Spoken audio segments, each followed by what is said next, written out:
우리가 키운 민원요, 나오세요. 박근혜 게이트 관련해서 이제 계속 종편이 이제 한마디로 이제 요리를 하고 있잖아요. 근데 뭐가 변했을까 이렇게 생각을 해보니까 일단은 이거예요. 자, 먼저 보세요. 여전히 바빴던 종편 시사 토크쇼. 박근혜 최순실 게이트 관련 어떤 활약을 했을까요? 가장 눈에 띄는 것은 야당 비판에 본격적으로 나섰다는 점입니다.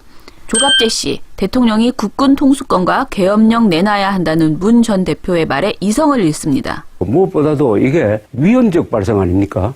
국가 정체성과 관련되는, 국가 안보와 관련되는 가장 중요한 권한 군 통수권을 좌경 성향인 사람한테 넘겨준다? 그거는 하야하라는 것보다 더 나쁘죠. 그러나 이 이야기는 헌법을 무력화시키는 정도가 아니라 이거야말로 국헌문란 기도입니다.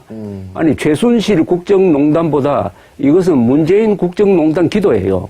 이건 더 위험하고 아니 대통령이 어떻게 이선으로 물러납니까? 대한민국 대통령은 물러날 이선이 없어요. 최양호 씨, 문 전 대표를 과하게 비판하다 이봉규 진행자의 제지를 받네요. 문재인 대표는 이 혼란 속에서 국민의 신뢰를 쌓아줘야 되는데 이렇게 말로써 자꾸만 신뢰를 무너뜨리면 안 됩니다. 광주에 가서도 뭐 여기서 지지 안 해주면 나 대선 안 나오겠다. 뭐 한강에 먼저 빠지겠다. 등등을 해서 진짜 혹세무민하는 이러한 말로써 지금 국민들이 듣고 싶은 얘기를 하는 게 정치인이고 네. 자기가 하고 싶은 말을 하는 사람은 삼류광대거든요. 그래서 이렇게 함으로 해서 지금 바닥이 드러난 혹세무민은 좀 정정하도록 네, 하겠습니다. 알겠습니다. 하여튼 뭐 MB의 홍보수석 이동관 씨, 근거도 없이 문 전 대표 지지율 떨어졌다고 우깁니다. 교착 국면의 장기전으로 가면 대통령 지지율이 다시 올라가거나 하는 일은 없을지 모르지만 야당에 대한 피로감, 야, 뭘 나라 이렇게까지 만드나. 이미 사실은 내일 발표될 제가 컨닝을 좀 했는데 여론조사에 이미 문재인 대표 지지율이 약간 떨어졌어요. 불난집에서 나쁜 말로 속된 말로 튀밥 주워 먹으려는 심보로 오면 국민들이 이렇게 어리석지 않다. 이 얘기를 제가 드리는 문재인 전 거예요. 대표 매주 폭발적으로 늘어나는 촛불 집회에 대해 종편 출연자들은 각종 망상과 음해, 거기다 되먹지 않은 충고까지 하고 있습니다. 그날 저녁에 어머머, 그날 오후에 어머머.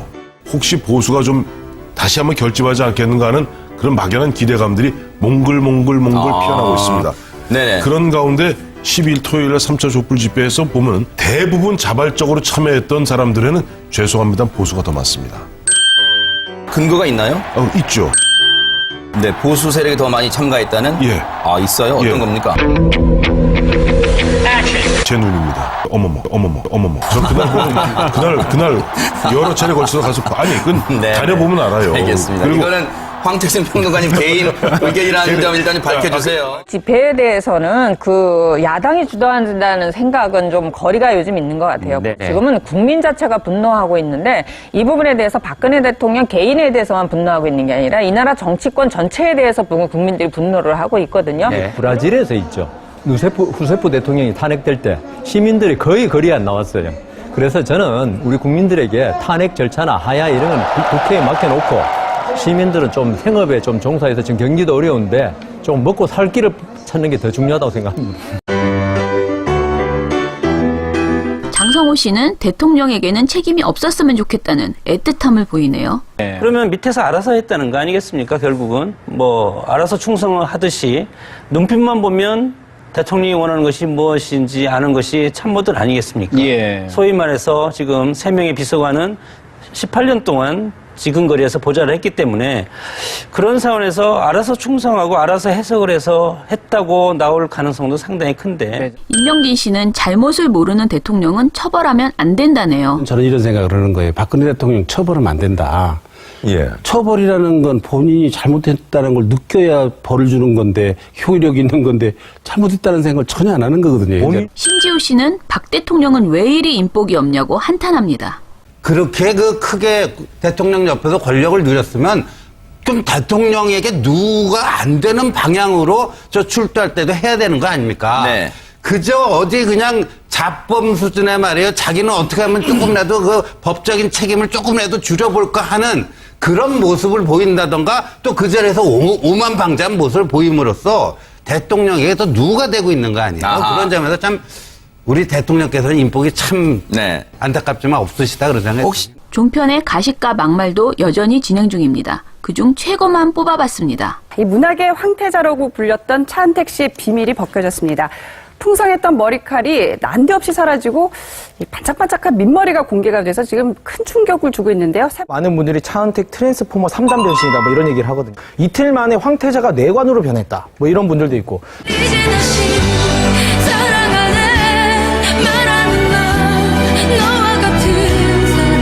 예, 아무리 차은택 씨가 밉고 대역죄인이라고 해도요, 너무 외모 가지고 그러는 것은 또 네. 지나친 것 같습니다. 그거는 아닌 그렇죠. 것 같습니다. 자, 비선이 뭡니까?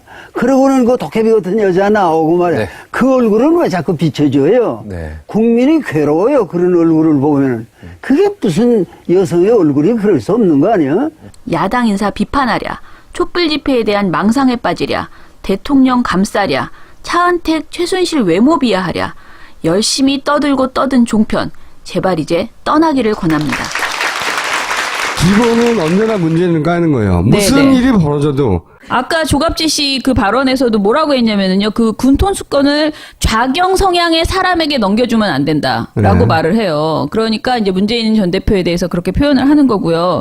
그리고 사실 설명을 꼭 드리고 싶은 게 그 한강에 먼저 빠지겠다 그 발언에 대해서 실제로 문재인 대표가 그런 발언을 한 것으로 많은 사람들이 오해하고 있어요. 왜냐하면 너무 이쪽에서 많이 그 얘기를 하기 때문에. 그런데 그 한강에 먼저 빠지겠다가 추미애 대표가 작년 10월, 그러니까 지난 10월에 그 만약에 이번 선거에서 지면 한강에 빠질 각오로 열심히 하고 있다 그러면서 정권 교체에 대한 그 결기를 밝혔는데, 그 얘기를 듣고 문 전 대표가 아마 제가 제일 먼저 빠져야 할지도 모르겠다라고 그 댓글처럼 이제 쓴 것을 가지고, 이것을 가지고 지금 뭐 혹세무민 한강에 빠지겠다고 말했다고 이제 마치 왜곡시켜서 그 알면서 그러는 거야, 알면서. 그리고 사실 제가 제일 많이 걱정하는 것은 앞으로 무엇이 나올 거냐면은, 지금 이미 종편에서도 슬슬 나오고 있는데, 박근혜 대통령에 대해서는 우리가 그 내보내는 것을 찬성하지만, 모든 TV조선이나 채널A가 그렇지만은 박근혜 대통령이 한 정책, 이것은 자신들이 매우 옹호하는 것이에요. 그래서 한일 위안부 협정이나 국정교과서나 이런 것들을 되돌릴 수 없다. 그것은 국가 정체성과 관련된 매우 중요한 사안이다. 대북 정책도 마찬가지고 사드도 마찬가지고, 이것을 계속 이야기를 하고 있어요. 그래서 이 부분에 있어서 앞으로 이제 확실하게 선을 긋는 그런 모습을 보일 것이라고 이제 생각이 들어요. 그렇죠. 이게 박근혜 대통령과 야당은 같은 정도일까요? 새누리당은 안타까워해요. 예. 이러면 안 된다고. 예. 그걸 열심히 하고 있는 중이에요. 여기까지입니다. 박수 부탁드립니다. 네.